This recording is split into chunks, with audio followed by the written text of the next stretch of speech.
आज के वीडियो में आपको बताने वाली हूँ कि कैसे किया हमने माता रानी का स्वागत। चैत्र नवरात्रि की हो चुकी है शुरुआत और सज गया है माता का दरबार। तो चलिए बात करते हैं कि कैसे किया हमने माता रानी का स्वागत।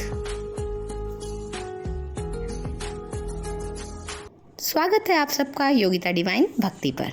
देखिए, सबसे पहले हमने फर्श को जो है अच्छे से साफ़ किया, गंगा जल से उसको साफ़ किया।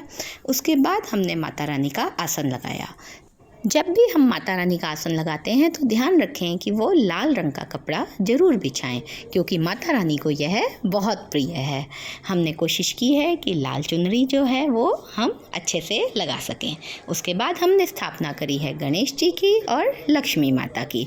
आह्वान किया है सभी देवताओं का, नवग्रहों का, और हमने माता रानी का आह्वान किया है। माता रानी की अगर फ़ोटो आपके पास है तो आप उसे लगा सकते हैं, स्थापना कर सकते हैं, और अगर आपके पास विग्रह है तो आप उसकी भी स्थापना कर सकते हैं। उसके बाद हमने तैयारी करी पूजा की थाली की। पूजा की थाली रखी है और पूजा की थाली में हमने सारी सामग्री रख ली है, जिसके अंदर की घी है, लौंग है, जोत है, माता रानी की पूजा का और सामान है, हल्दी है, इसके अंदर चावल है, इसके अंदर दिया है, बाती है और अगर कपूर है। अब हम बात करते हैं घट स्थापना की। हमने करी है घट स्थापना। घट स्थापना के लिए देखिए, सबसे पहले हम चावल ज़रूर रखेंगे। जब भी आप घट स्थापना करें किसी भी पूजा में तो ज़रूरी है कि आप गेहूं या चावल में से कुछ ज़रूर नीचे रखें, आसन ज़रूर बिछाएं।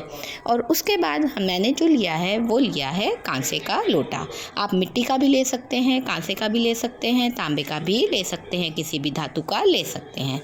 उसके बाद उसमें जल भरा और जल भरने के बाद हम उसे कलेवा बांधेंगे। और कलेवा जो है ध्यान रखें वो उसके मुंह पर ही बांधें।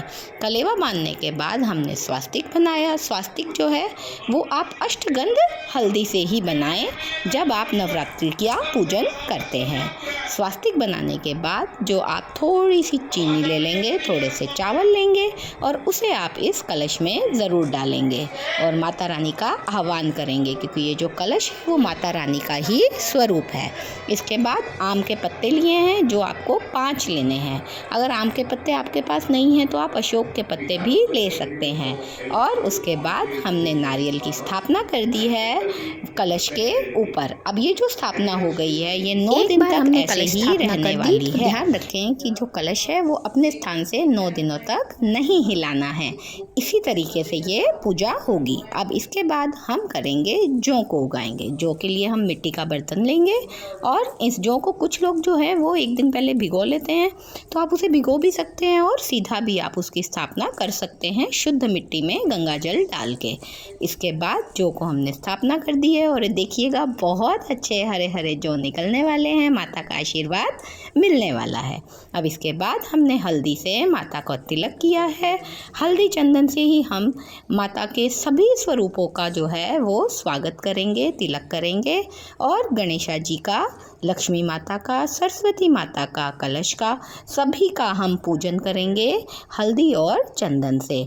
माता के सभी 9 रूपों का हमने आह्वान किया है, माता रानी का स्वागत किया है।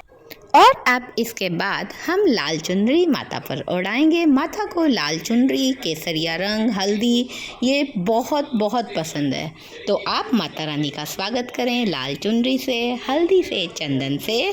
माता रानी को अपने घर आह्वान करें। नवरात्रि पर माता रानी ज़रूर आएंगी और अपना आशीर्वाद जो है वो ज़रूर बरसाएंगी। हमने जो कलश स्थापना कर दी है वो आप देख रहे होंगे कि वो दाहिनी तरफ की है। तो किसी भी पूजा में जब कलश स्थापना की जाती है वो दाहिनी तरफ ही की जाती है भगवान के। अब माता रानी को सुहाग का जो सामान है, जैसे कि बिंदी हो गई, आप देख सकते हैं। फिर आप देखेंगे कि उसमें आपको मेहंदी भी मिलेगी। उसके अंदर आपको सुहाग का और भी सामान है वो मिलेगा। उसके अंदर कुमकुम होगा, सिंदूर होगा। ये सब हमने माता रानी को अर्पित किया है। माता रानी सभी के लिए सुख समृद्धि और खुशियाँ लेकर के आती हैं। अपना आशीर्वाद जो है वो ज़रूर बरसाती हैं और माता रानी की असीम कृपा सब पर बरसती है। नवरात्रों की आप सभी को बहुत बहुत शुभकामनाएं। अब तैयारी करते हैं जोत जगाने की। हम जोत जगाएंगे। जोत जगाने के लिए हमने जो है कांसे का स्टैंड लिया है। और इसको सबसे पहले गंगा जल से शुद्ध कर लिया था मैंने। और इसके बाद इसमें कपूर ज़रूर रखें, इसके अंदर बाती रखी है। और फिर आप देखिएगा जो है मैं लौंग पूजा में ज़रूर रख रही हूँ, तो जो लौंग है वो आप ज़रूर पूजा में डालें। ये 5 या 7 आप डाल सकते हैं।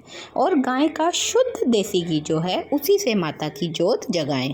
नवरात्रि के पूरे 9 दिन आप गाय के शुद्ध देसी घी से ही जोत जगाएं और माता रानी का आह्वान करें। माता रानी की पूजा अर्चना पूरे दिल से करें।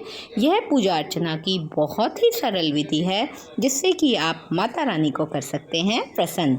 माता रानी को किस दिन कौन सा भोग लगाना है ये मैंने आपको अपने दूसरे वीडियो में बहुत अच्छे से बता दिया है।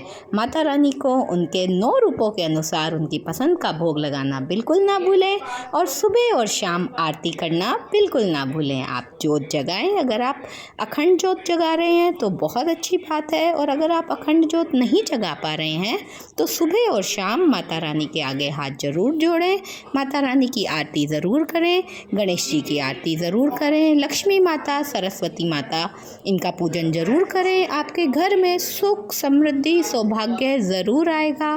माता रानी की असीम कृपा ज़रूर मिलेगी। माता रानी का दरबार सज गया है, बहुत प्यारा सजा है तेरा दरबार भवानी, भक्तों की लगी है कतार भवानी।